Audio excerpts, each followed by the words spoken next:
Pemilu 2024 semakin dekat, dan kita, generasi Z, memiliki peran penting dalam mempengaruhi masa depan negara kita melalui sosial media. Hampir semua kandidat yang akan maju pada pemilu 2024 berupaya aktif di medsos, sekedar untuk mengabarkan aktivitas harian dan menyapa pengikutnya. Hasil survei Litbang Kompas pada Mei 2023 menunjukkan bahwa media sosial menjadi media yang paling populer digunakan publik untuk mengikuti informasi seputar pencalonan presiden.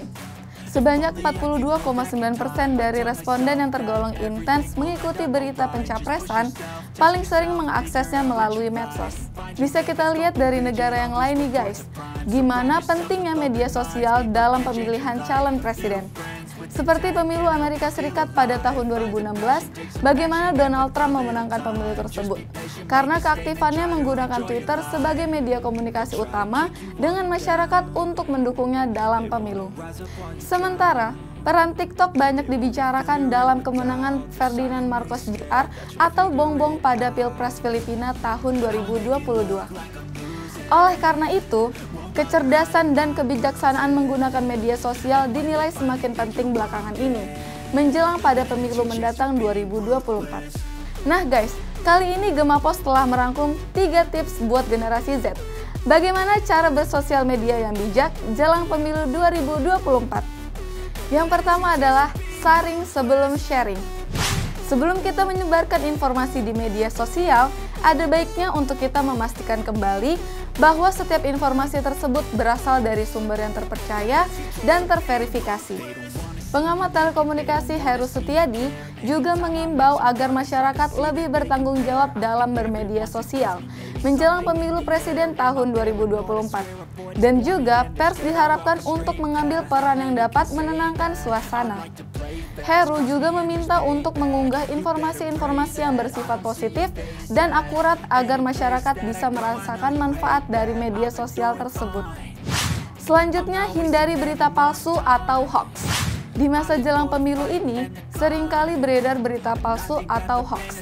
Wakabareskrim Asep Edi mengingatkan catatan survei yang dilakukan Keminfo pada tahun 2019 pasca pemilu, mengenai sekitar 67,2% hoax atau berita bohong di media sosial yang berkaitan dengan isu politik. Selalu ingat ya guys, periksa terlebih dahulu kebenaran informasi sebelum menyebarkannya.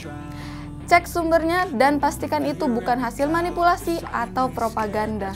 Kepala Biro Penerangan Masyarakat Divisi Humas Polri, Brigjen Ahmad Ramadan, meminta masyarakat untuk menyaring terlebih dahulu apabila menerima informasi dari media sosial. Polri juga akan mengedepankan upaya pencegahan berita hoax tersebut melalui edukasi dan sosialisasi kepada masyarakat. Brigjen Ahmad juga berharap masyarakat tidak termakan pemberitaan ujaran kebohongan. Nah guys, tips yang terakhir adalah pentingnya untuk mengandalkan sumber informasi terpercaya. Di internet ada banyak sekali platform dan organisasi yang dapat membantu kamu memperoleh informasi faktual tentang calon dan isu-isu politik. Teman-teman bisa melihatnya di kanal-kanal berita terpercaya dan terkemuka, lalu lembaga riset dan survei terpercaya seperti Lembaga Survei Indonesia yang dapat membantu kamu mendapatkan data dan analisis yang kredibel terkait dengan isu-isu politik. Kamu juga bisa mengakses situs pemerintahan yang resmi seperti situs Komisi Pemilihan Umum yang dapat memberikan informasi resmi tentang pemilu. Dan terakhir adalah media sosial akun resmi calon kandidat dan partai politiknya. Ada satu hal yang tidak bisa kita abaikan nih guys. Janganlah kita menyebarkan konten ujaran kebencian yang dapat merugikan pihak lain ya guys. Lebih baik kita berdiskusi secara sehat dan sopan tentang isu-isu politik. Hormati perbedaan pendapat dan hindari terjebak dalam ujaran kebencian. Itulah beberapa tips tentang cara bersosial media yang baik jelang pemilu 2024 untuk generasi Z.